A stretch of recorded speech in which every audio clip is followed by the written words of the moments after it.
Olá pessoal, mais uma vez o nosso estudo bíblico. Nesta oportunidade vamos estudar Evangelho segundo Mateus, capítulo 22, do verso 15 até o verso 22. Observando que esse trecho está inserido num bloco narrativo que começa no capítulo 21 e vai até o capítulo 27, onde trata da paixão de Jesus Cristo, o momento em que ele é entregue, ou que ele se entrega, ou ele é entregue nas mãos dos romanos para ser crucificado.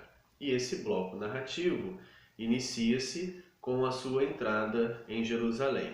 Ali, ele expulsa os cambistas e vendedores, realiza milagres, curando cegos e coxos, é desafiado a respeito da pergunta, ou com a pergunta, com que autoridade você faz essas coisas. Ele então dá uma resposta evasiva com outra pergunta. Os seus opositores não respondem à pergunta que ele faz, e então ele também diz que não lhes responderá. Apresenta-lhes 3 parábolas, em que em cada uma delas trata do mesmo assunto, impondo ou colocando os líderes religiosos, principais dos sacerdotes, anciãos, fariseus, enquadrando-os no grupo daqueles que rejeitam o governo de Deus, o reino de Deus e o seu enviado, o seu Filho, Jesus Cristo.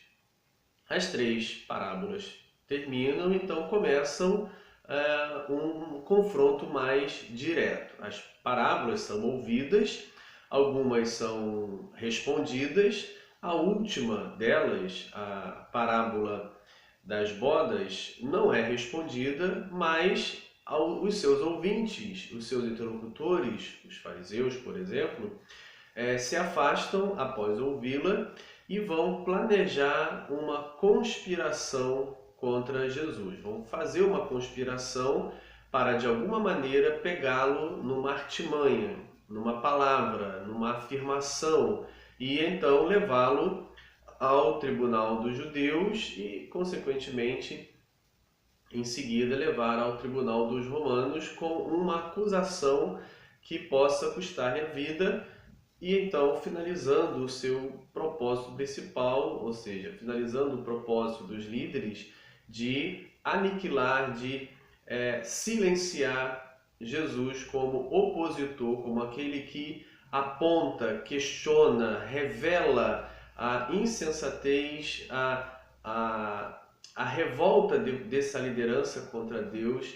Ou seja, Jesus denuncia o abuso desses líderes do povo e o seu completo envolvimento com os seus interesses econômicos, políticos particulares, sem o menor interesse de realizar para a qual foram chamados a vontade de Deus e tornar o povo mais próximo de Deus. Assim, no nosso verso 15 do capítulo 22, começa essa série de confrontos entre as lideranças religiosas, a liderança do povo judeu com Jesus, para tentar extrair dele uma palavra que pudesse ser usada contra ele. E a primeira questão que se levanta é a questão do tributo, como diz no verso 15 e 16, que são os 2 primeiros versos que preparam o ambiente do questionamento. Diz assim: então, retirando-se os fariseus foram mencionados no capítulo 21, verso 45, como ouvintes das parábolas de Jesus, que os enquadrava como pessoas que rejeitavam o governo de Deus, pessoas contrárias aos mandamentos de Deus.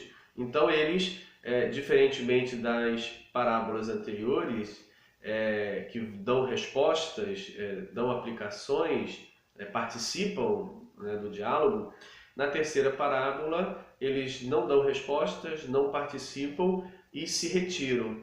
Se retiram com o propósito de conspirar. Então diz o verso 15: então, retirando-se os fariseus, consultaram entre si como surpreenderiam em alguma palavra. Agora muda-se a estratégia, né? A estratégia primeira foi confrontá-lo no sentido de que quem te dá autoridade para fazer essas coisas? Agora, a segunda ideia, né, o segundo meio, o segundo caminho que as lideranças religiosas tomam é tentar, num diálogo, numa discussão, fazer com que Jesus diga algo que possa ser usado no tribunal contra ele. Verso 16, então esses fariseus enviaram discípulos deles, né, discípulos dos fariseus, juntamente com os herodianos, ou seja, aí introduz-se um outro grupo, né, chamado aqui de herodianos, pode ser entendidos como os partidários de Herodes, e sendo partidário de Herodes, são partidários de Roma, né? O governo de Herodes, o reino de Herodes é pró-Roma, é a favor de Roma, é Roma que legitima o governo dos Herodes, o reinado dos Herodes. Então, nessa estratégia que os fariseus utilizam de tirar de Jesus uma palavra que possa ser usada para acusá-lo, eles levam consigo os herodianos, que são os pró-Roma.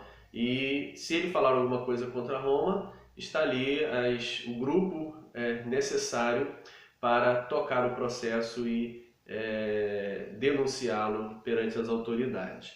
E aí, eles então reunidos se aproximam de Jesus e dizem-lhe: Mestre, sabemos que és verdadeiro e que ensinas o caminho de Deus de acordo com a verdade, sem te importares com quem quer que seja, porque não olhas a aparência dos homens.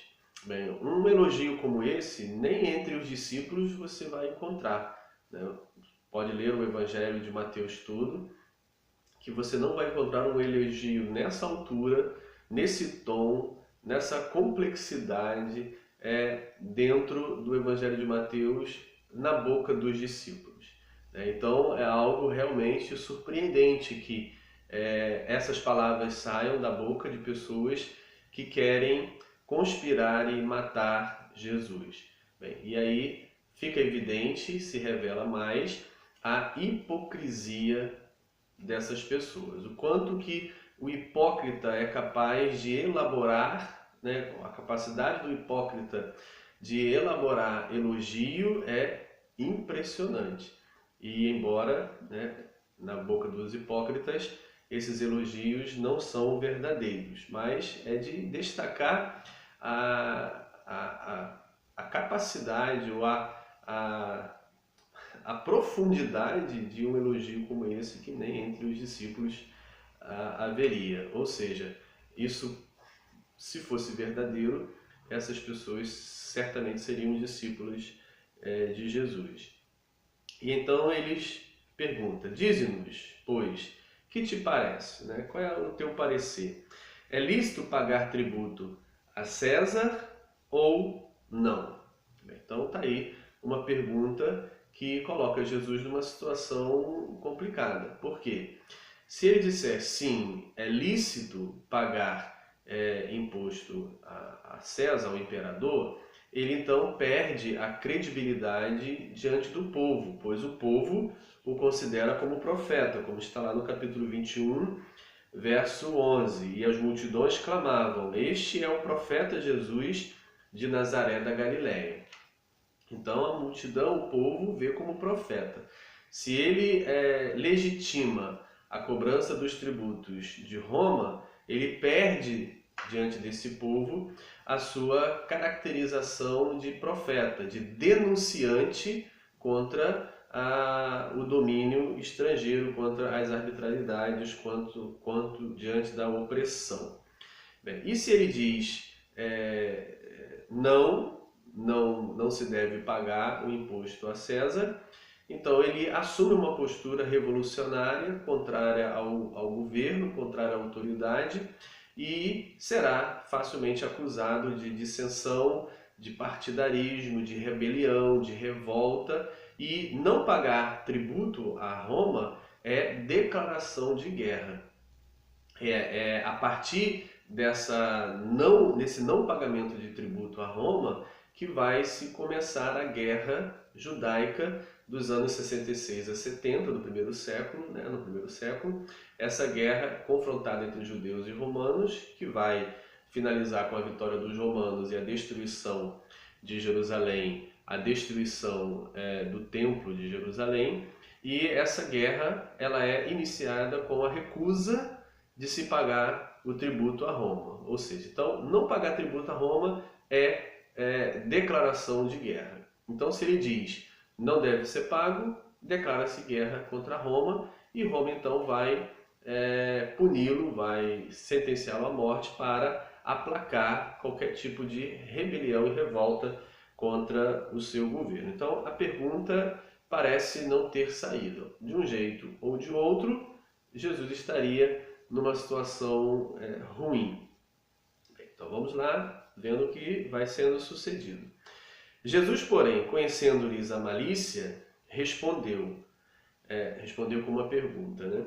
Por que me experimentais, hipócritas?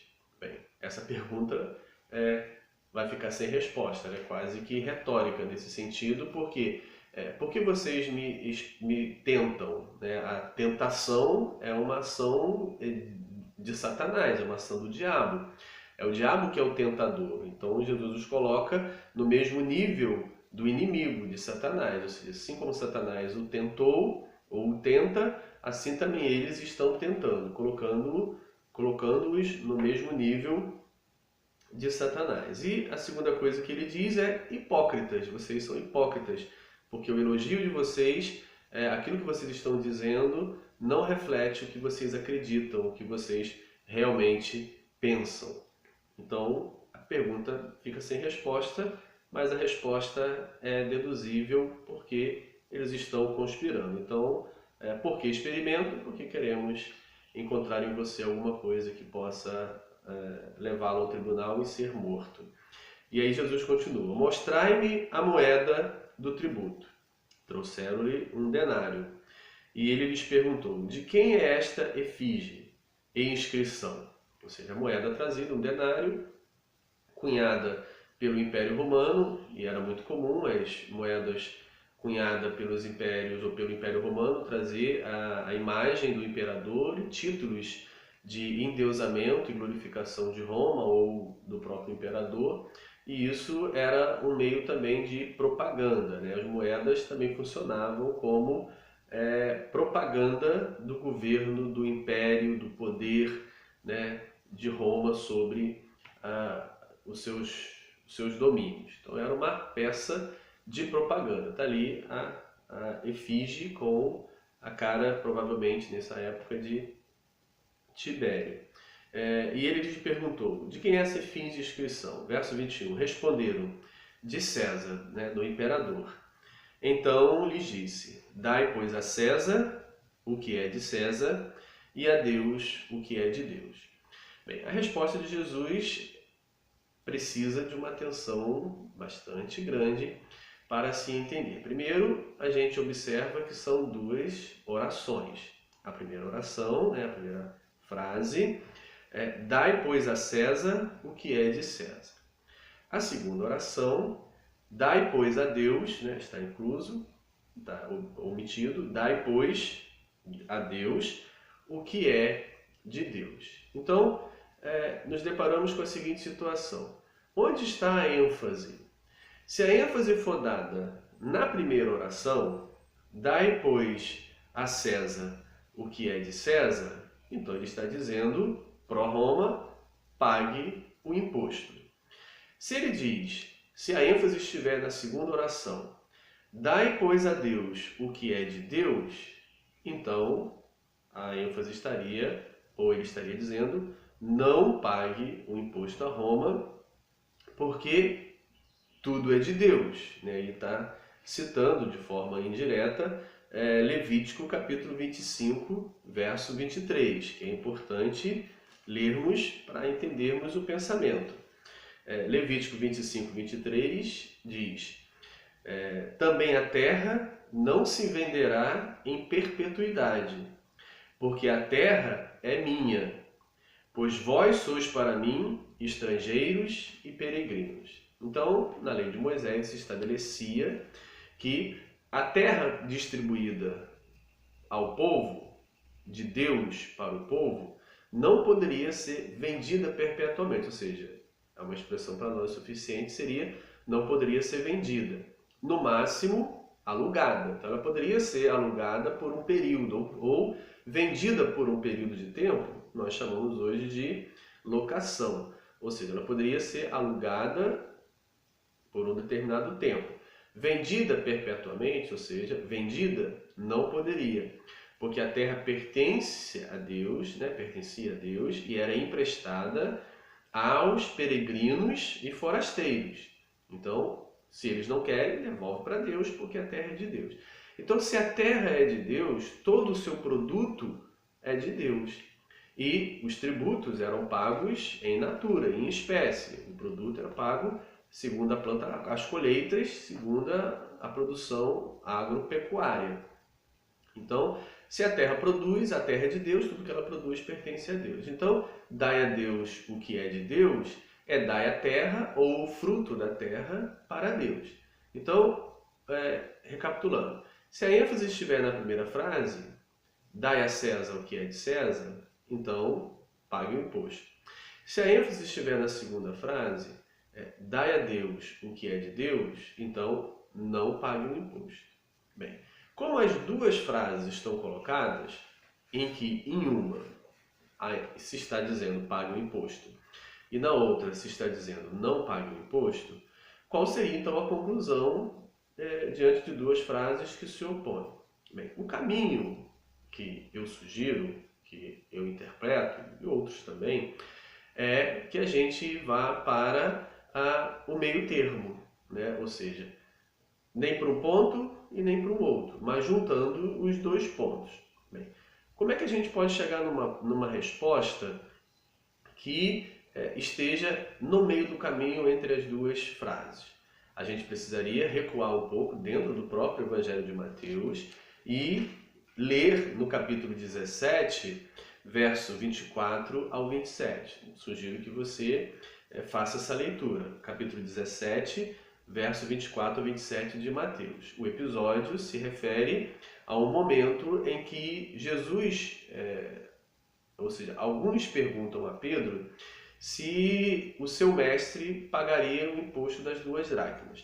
Essas 2 dracmas eram um imposto judaico, cobrado de cada cidadão, de cada homem, anualmente, e esse imposto era revertido ao tempo. Então, o seu mestre paga o imposto das 2 dracmas, Pedro responde que sim, e quando ele chega em casa, Jesus então o interpela sobre essa questão, perguntando se é lícito, ou perguntando de quem cobram os governos os impostos, dos filhos ou dos estrangeiros, ou seja, do seu próprio povo ou daqueles que são dominados.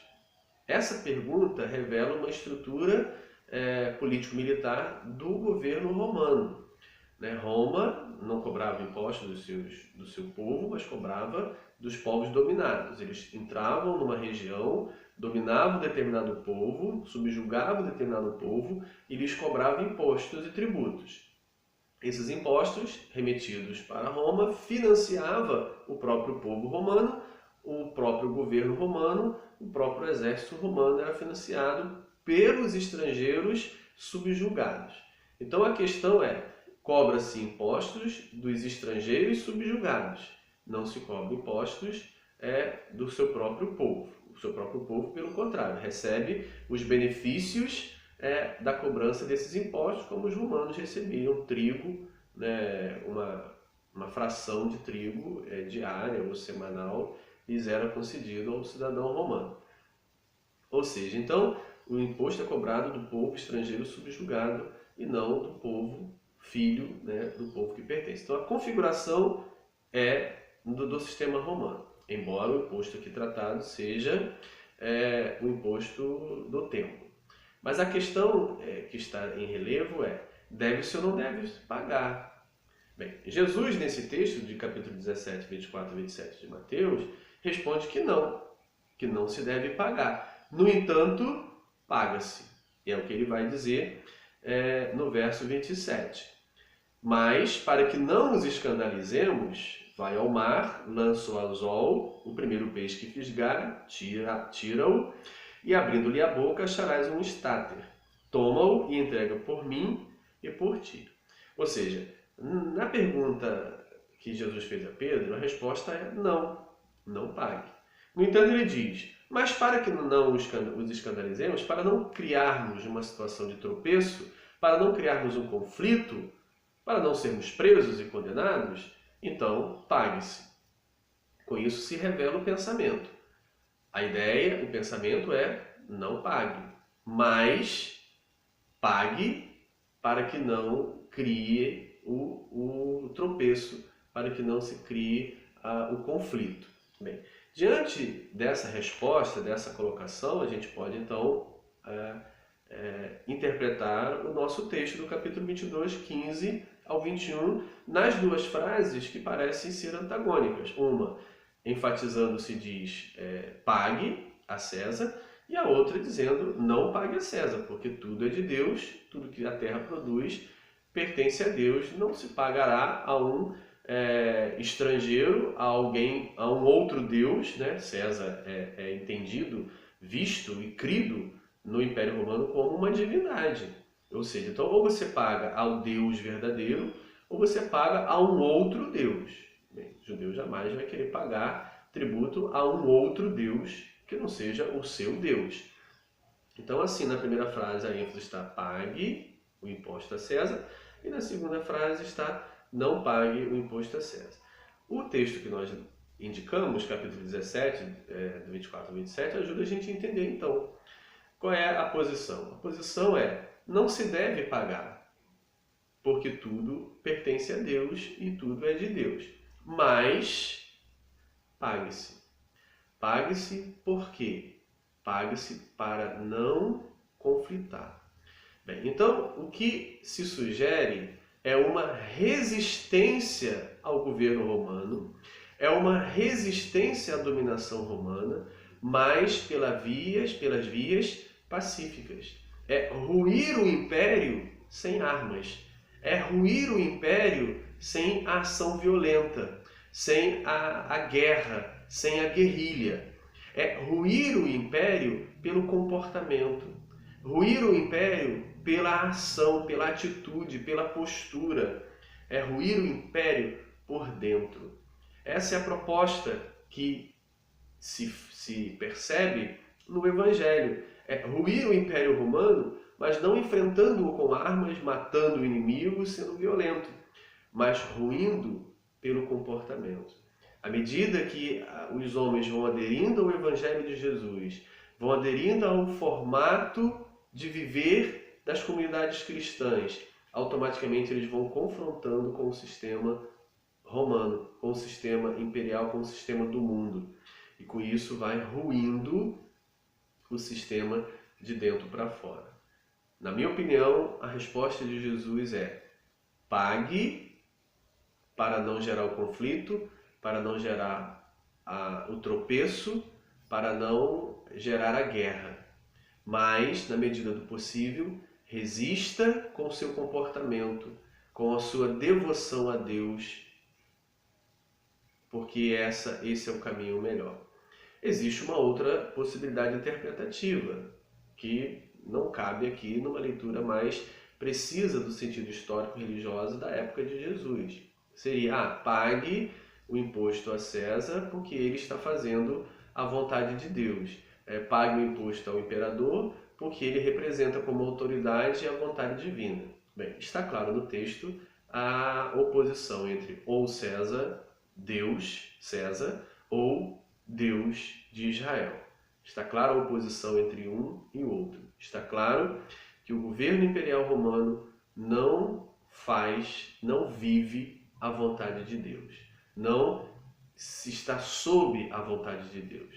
Não é uma autoridade sob a vontade de Deus. Então, essa possibilidade de pague o imposto a César porque ele é um instrumento de Deus, porque ele faz a vontade de Deus, é uma possibilidade muito forçada para uma interpretação talvez moderna de Romanos 13, bem equivocada na minha opinião. Romanos 13 não diz exatamente isso, mas isso é um tema para outro momento. Então eu sugiro que a gente utilize o texto de capítulo 17, verso 24 ao 27, para entender que a resposta que Jesus deu a Pedro, a colocação que Jesus deu a Pedro, não é diferente da que ele está dando aqui aos fariseus herodianos que conspiram para tirar-lhe a vida. Diante da resposta dada, em que na primeira oração enfatiza-se uma coisa, na segunda oração enfatiza-se outra, os discípulos dos fariseus herodianos, diz o verso 22, ouvindo isto, se admiraram e deixando-o, foram-se. Ou seja, a resposta de Jesus foi dúbia, no sentido de que eles não terão uma evidência, uma prova testemunhal das palavras de Jesus para processá-lo, para estabelecer a sua morte. Ou seja, eles saem admirados porque fizeram uma pergunta difícil de se sair sem se entregar a um ou a outro, e Jesus então dá uma resposta da qual eles não têm elementos para levá-lo ao tribunal. Bem, que esses comentários sejam úteis na leitura do texto e possam contribuir para uma compreensão melhor daquilo que está escrito. Um abraço.